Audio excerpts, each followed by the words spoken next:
got a quick story for you today. Is the PlayStation VR2 dead on arrival? According to a new report from Bloomberg, Sony has slashed its PlayStation VR2 headset output after pre-order disappointment. This comes from Bloomberg's Takashi Mochizuki. Sony Group Corporation reduced projections for the initial launch of its PlayStation VR2 headset dramatically after early pre-orders disappointed, signaling little improvement for the hype but unproven virtual reality sector. Ooh. Apparently, Sony had previously aimed to have 2 million headsets ready for the launch quarter and leverage its second generation headset to drive user growth and adoption for VR and ideally for the PlayStation 5 as well. The report continues, the company now plans to ship around 1.5 million units between this April and March next year, though that figure may be adjusted further in response to demand. The Bloomberg report goes on to kind of detail the status of the VR marketplace, which is completely owned by the Meta Quest headset right now, or Quest 2 actually. You don't need wires. It's a good beginner headset. It doesn't require an additional computer, so the barrier to entry is really low. The PSVR 2 does have impressive specs, but again, you're gonna need a PS5. According to Bloomberg, Sony does not rank among the top 5 providers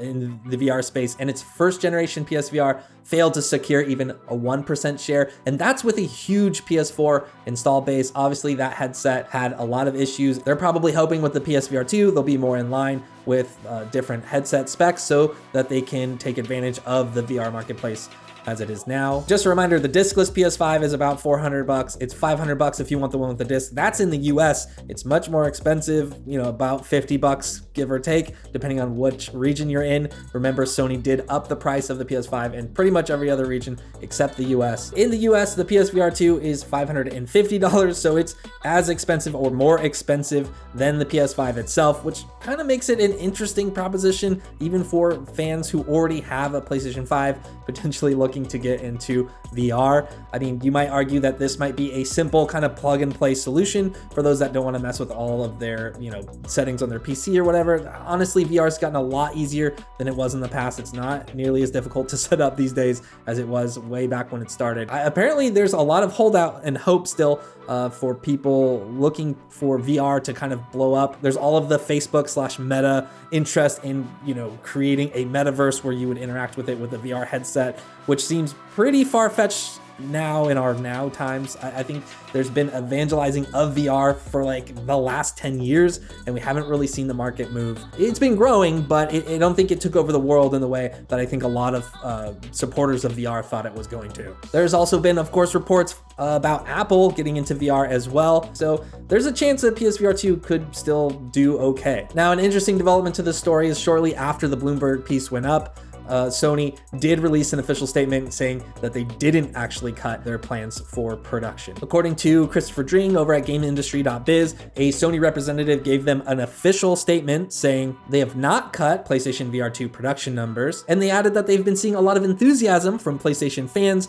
for the upcoming launch, which includes more than 30 titles such as Gran Turismo 7, Horizon Call of the Mountain, and Resident Evil Village. So in short, yes, according to Bloomberg, PlayStation originally planned to launch with 2 million PSVR 2 units and then reduce that number after there weren't enough pre-orders by half to 1 million units. However, Sony has responded basically saying, no, that's not true. We didn't do that, which could be true on a technicality since he never announced the numbers publicly or officially. Technically, it's not a reduction, right? In some sense. It is an interesting proposition for fans. I think PSVR 2 is a piece of hardware that I think you would want to get if you're interested in exclusives. The same reason you'd want to buy a PlayStation 5 is probably the same reason you're going to want to buy a PSVR 2.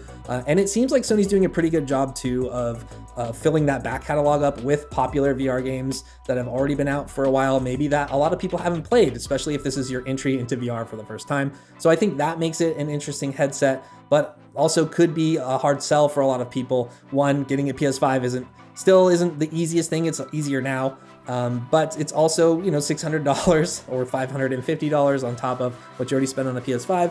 Whereas, a good VR headset could cost you upwards to $1,000. It's kind of a weird trade, right? Where fans have to kind of decide. So again, I think it comes down to exclusives. It's going to come down to exclusives for a lot of people. So if you think like there's going to be a Spider-Man VR game, or like we're seeing with Call of the Mountain for Horizon, if you want to play that, you're going to have a PSVR2. And if that matters to you, then I think that's like the headset you're going to get, or you're going to save up for, or whatever. All right, let me know in the comments if you're interested in PSVR2 at all, or if you think this thing is dead on arrival or it's not going to do well. Definitely share in the comments. Thank you so much for watching. This has been Inside Gaming, and for more news and updates, stay tuned.